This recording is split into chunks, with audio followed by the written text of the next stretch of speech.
Hello, this is Jerry Pinter. Welcome to Chapter 5, Applying Newton's Laws of Motion. In this video, we'll look at Part 1 of this chapter's videos on equilibrium. So Chapter 5 is broken up into 4 parts. In this part, Part 1, we will look at equilibrium. In Part 2, we'll look at friction and drag. In Part 3, non-equilibrium dynamics. And in Part 4, ropes, pulleys, and interacting objects. So this part of the video is dedicated to the condition of equilibrium.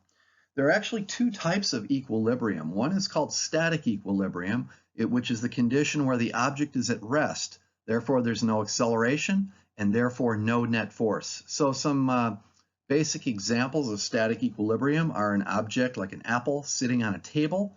Obviously, it's not moving. So that means there's no net force acting on the object.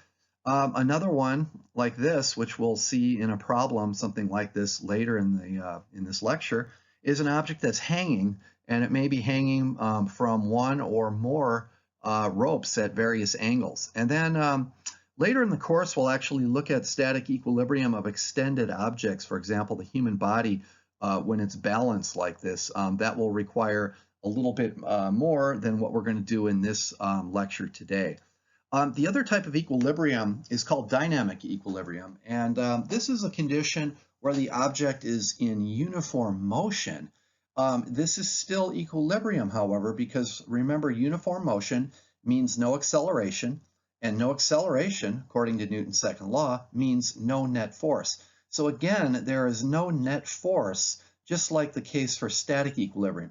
The only difference here is that the object is actually moving. It's just not accelerating. So if we have a car that's cruising down the road at a constant speed, it is in dynamic equilibrium. The skater here, if she's gliding across the ice at a constant speed, she is in dynamic equilibrium. Here's a horse pulling a carriage up a hill, and if the horse is walking at a constant speed, this system is also in dynamic equilibrium. So how do we solve problems that involve equilibrium? Well, we have to apply the equilibrium condition. So remember that equilibrium is defined by no acceleration, thus no net force.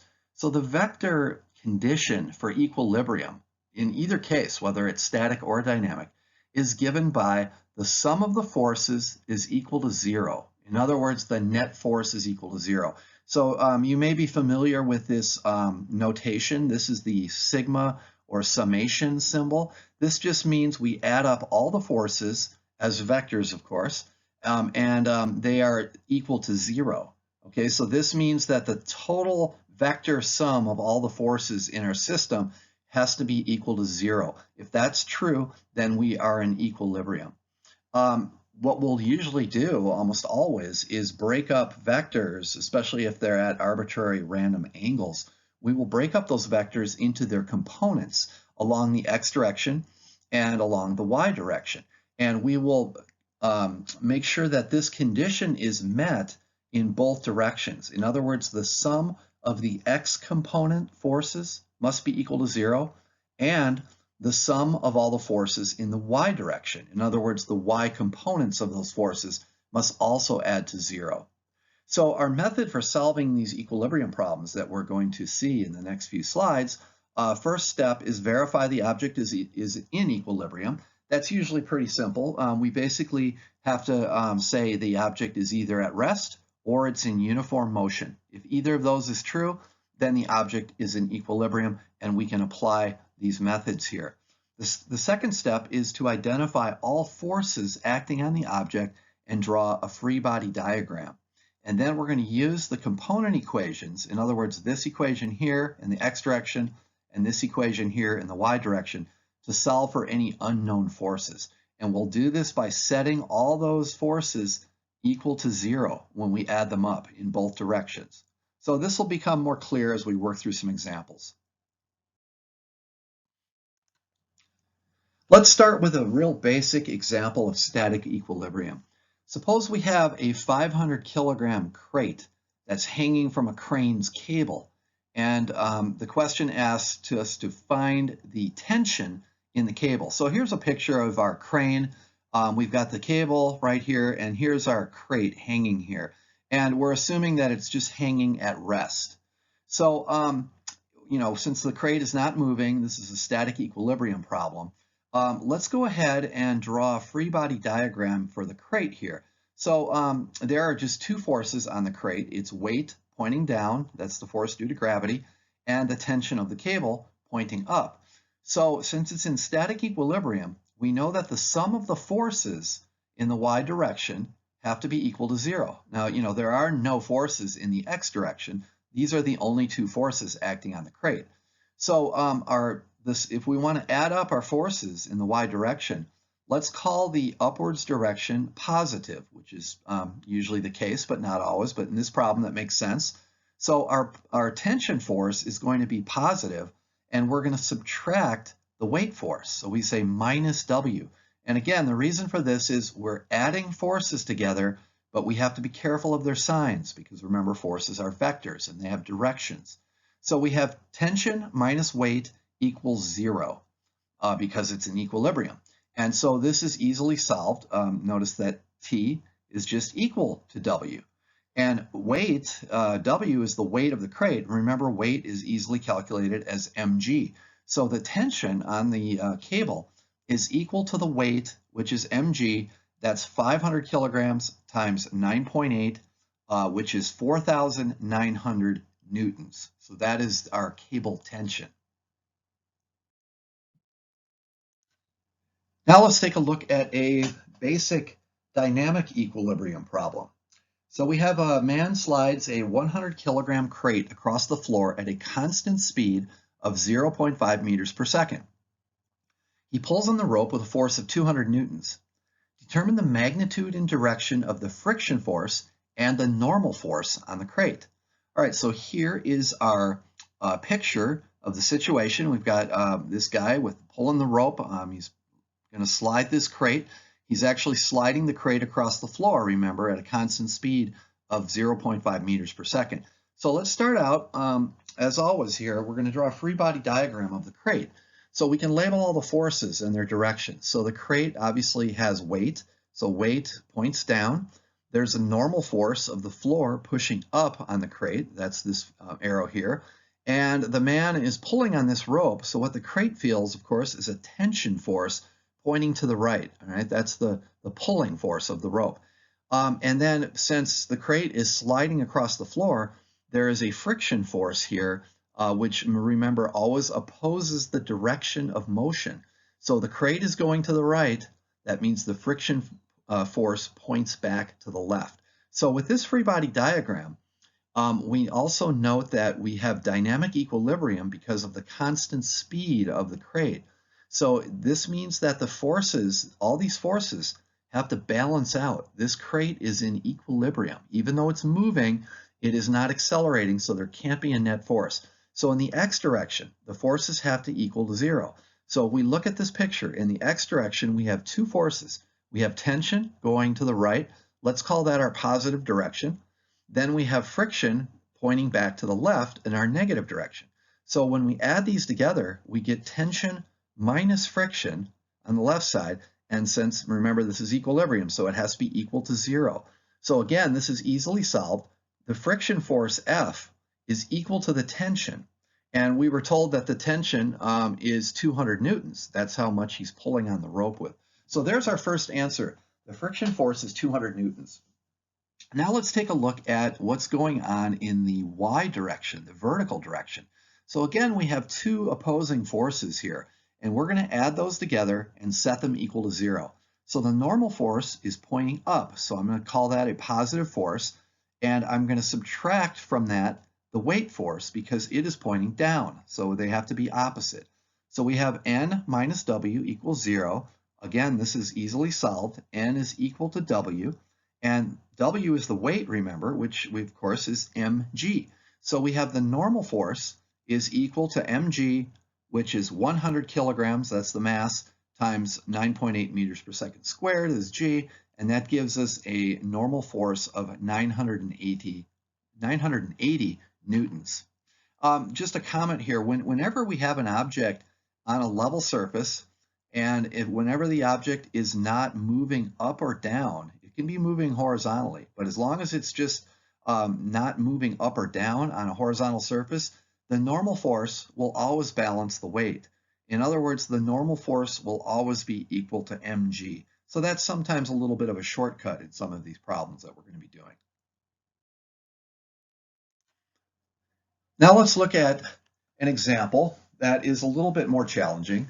This is another dynamic equilibrium problem. So we've got a car with a mass of 1,500 kilograms is being towed at a steady speed by a rope held at a 20-degree angle. So here's the picture here. We've got the car, we've got a rope at a 20-degree angle, and something is pulling this rope, a tow truck or whatever, and it's pulling the car, and we're told that the car is being pulled or towed at a steady speed. We're also told here that a friction force of 320 newtons opposes the car's motion. So we're asked to calculate two things, the tension in the rope and also the normal force of the car, acting on the car. So as always, let's start with our free body diagram for the car. So this black dot again here, that represents the car. So the ones that are pretty straightforward are we have the car's weight, as always, points down, so that's W. The car's normal force, we know, has to point straight up because the car is on a horizontal surface and the normal force is always perpendicular to that surface. We know that the tension force is along the rope here. So the tension force has to be at a 20-degree angle to the horizontal. So that is our force T here. And then the other force is, we can't forget about friction. We were told that a friction force of 320 newtons opposes the car's motion. So since the car is rolling to the right, we know the friction force must be pointing straight back to the left. Okay, so here is our free body diagram that we're going to work from. Now, we know this is an equilibrium problem because we have steady speed. So let's go ahead and break this problem up into the two components along the x and the y direction. So in the x direction, the horizontal direction, we know that all the forces have to add up to be 0. Now what makes this problem a little more tricky here is that what do we do with the tension force here? Well, the tension is at an angle, right? It's at a 20-degree angle. We can't deal with that angle directly. So instead, what we do is we work with the components of this tension force. So remember how we can take a vector and we can break it up into its components along the x direction, that's t sub x, and the y direction, which is t sub y.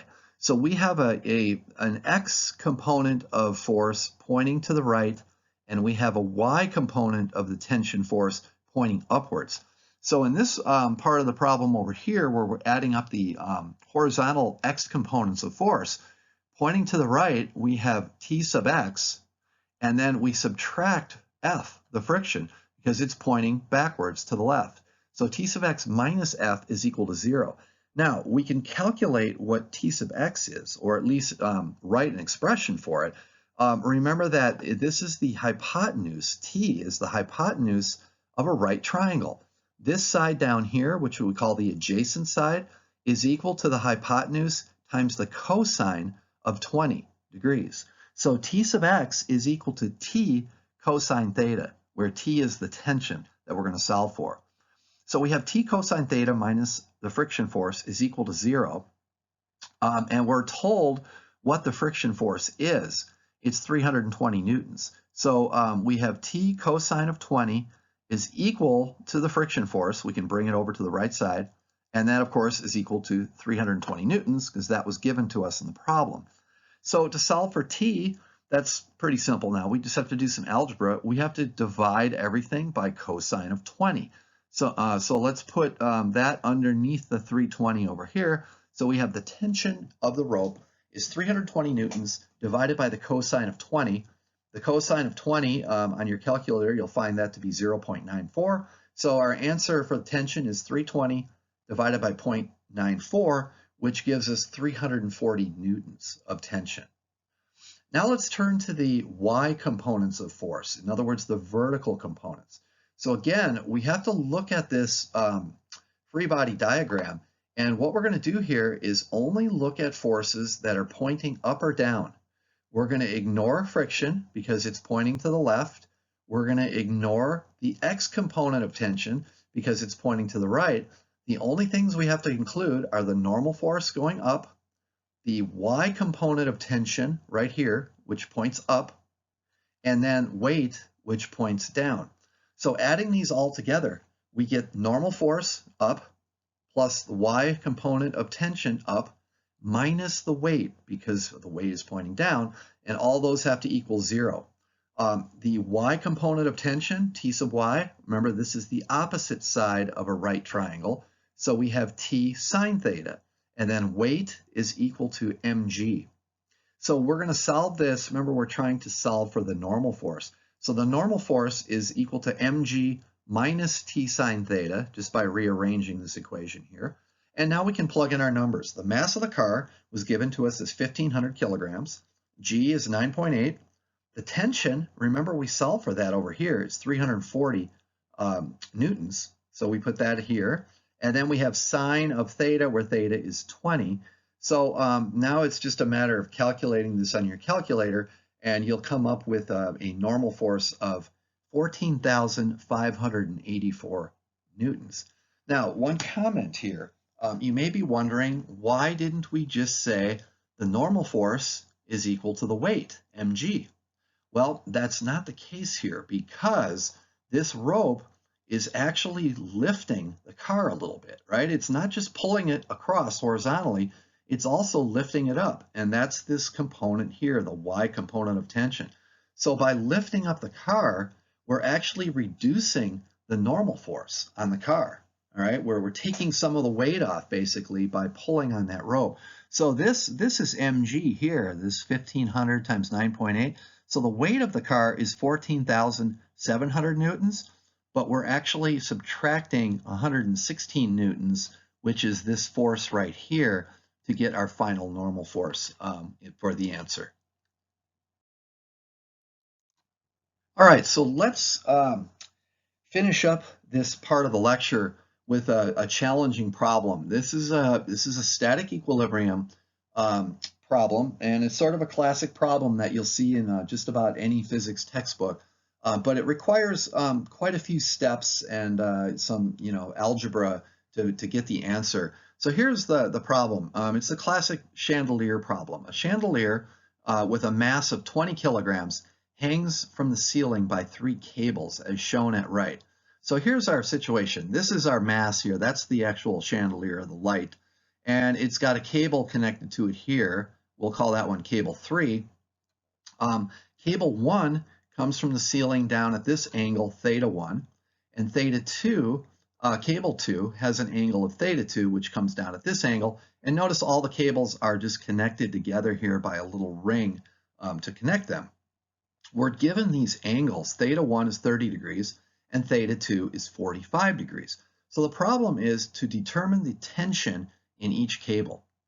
What makes this problem difficult is we're dealing with vectors here. These tensions in these 2 cables, cables 1 and cables 2, are at angles. They're not straight up and down or left to right. So we're going to have to find the components of these cables' tensions and work exclusively with these components. So there's multiple steps to take here to solve this problem. So let's go ahead and get started. So the first step is let's draw a free body diagram for the chandelier. That is the hanging mass here, and figure out what this first cable here, this is cable 3, we can figure out its tension pretty easily. So, this is a static equilibrium problem. We've got the chandelier hanging here. It has its weight pointing down, and remember, weight is mg, and it has tension of cable 3, so we're going to call that T3, holding it up. So obviously, these 2 forces are equal to each other because the chandelier is hanging, it's not moving. There's no net force. So T3 is just equal to the weight of the chandelier, which is 20 kilograms given times 9.8, which is 196 newtons. So that was pretty straightforward, right? But now the problem gets considerably more difficult.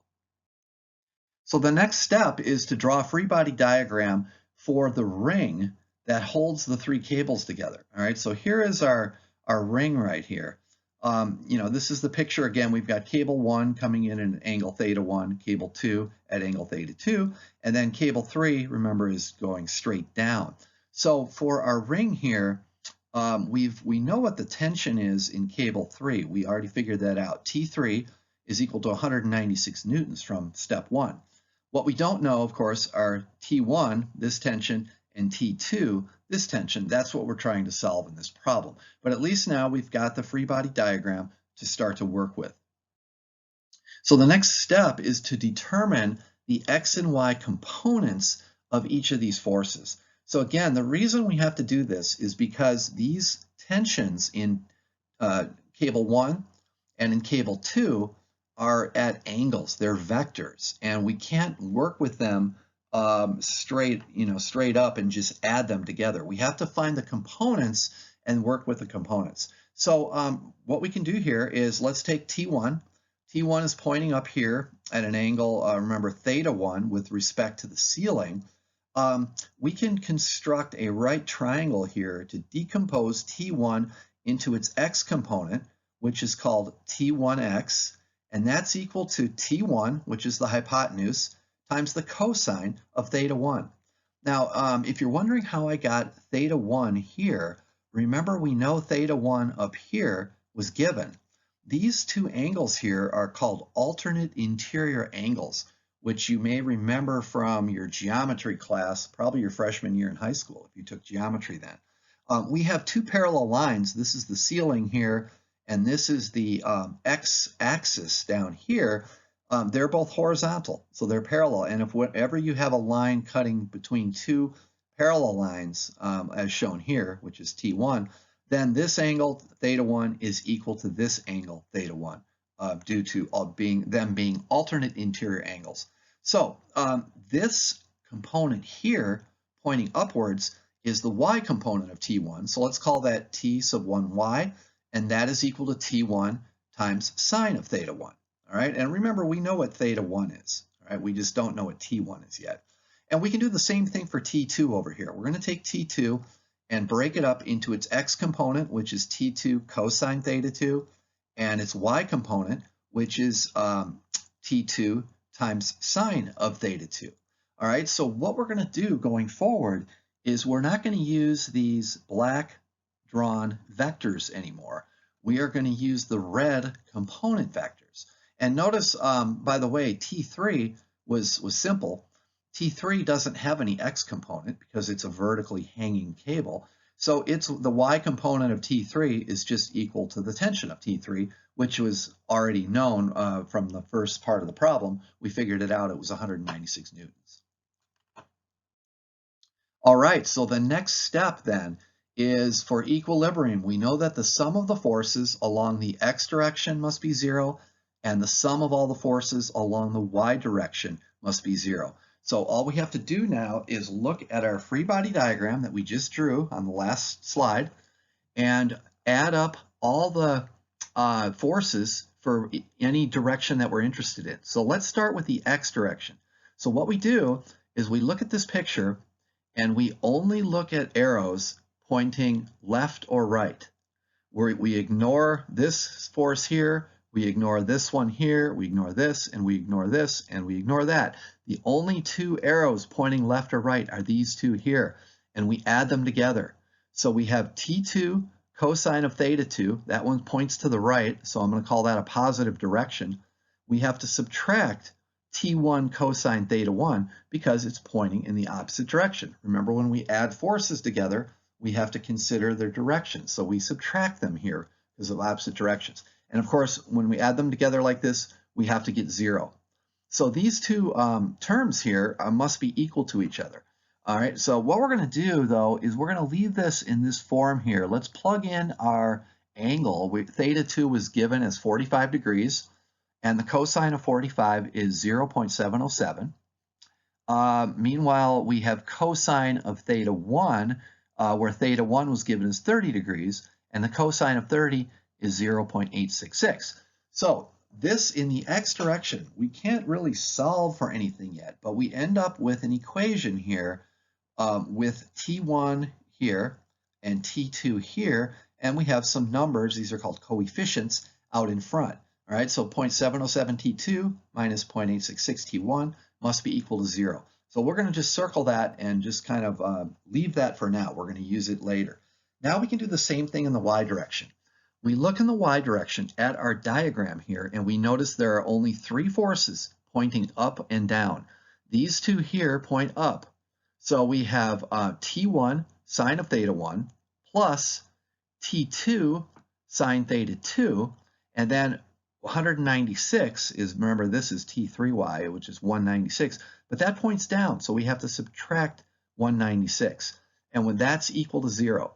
So when we add all these together, remember, we have to have no net force in the y direction, so that's why we're setting it equal to 0.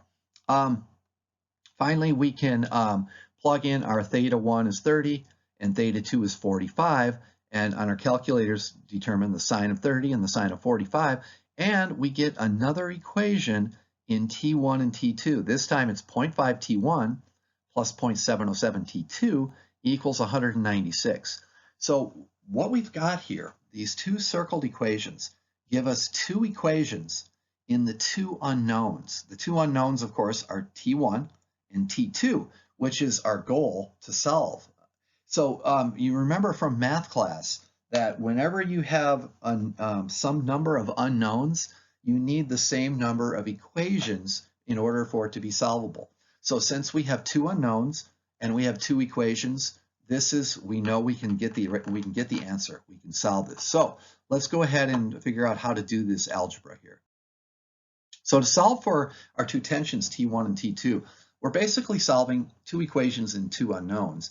And there are different ways to do this that you may have learned about in math class. There are elimination methods, and there are substitution methods, and there are even fancier methods involving matrices.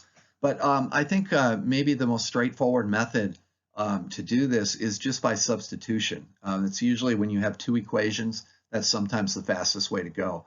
So let's start by, so notice I have equation 1 is this one here, and I'm calling this second one equation 2. So we're going to solve equation 1 for T2. So all I'm doing here is moving this term here to the right side, leaving this result here, and then we have to get rid of the 0.707. So I'm just going to divide both sides by 0.707. So I end up with T2 is equal to 1.22 times T1. All right, now I still haven't figured out what T1 or T2 is, but I've got a relationship between T2 and T1. So what I can do now is I can take this relationship, T2 is equal to 1.22 T1, and substitute it into our second equation here. So where I see this T2 right here, I'm going to substitute this result into that. So I end up with 0.5 T1 plus 0.707, and then here's where I substituted it in, 1.22 T1 is equal to 196, all right? And then I can go ahead and multiply these numbers together, and I end up with, two terms with T1. I have a 0.5 and a 0.866, so I can add those together, and I end up with 1.37 T1 is equal to 196. So now I can solve for T1 is 196 divided by 1.37, and that answer here is 143 newtons. So we have solved for T1 now. We have T1 figured out. Now to get T2, well, that's actually pretty simple. We can just use our result here, and we can substitute 143 newtons for T1 here. So T2 is equal to 1.22 times 143, which is 175 newtons. And then recall from earlier in this problem, the first thing we did was we solved for T3, cable 3, and that one was 196. So here are our three tensions of those cables after quite a bit of work, but that's how we solve the classic chandelier problem. Until then, we will look forward to seeing you for part 2 of this chapter. Bye-bye.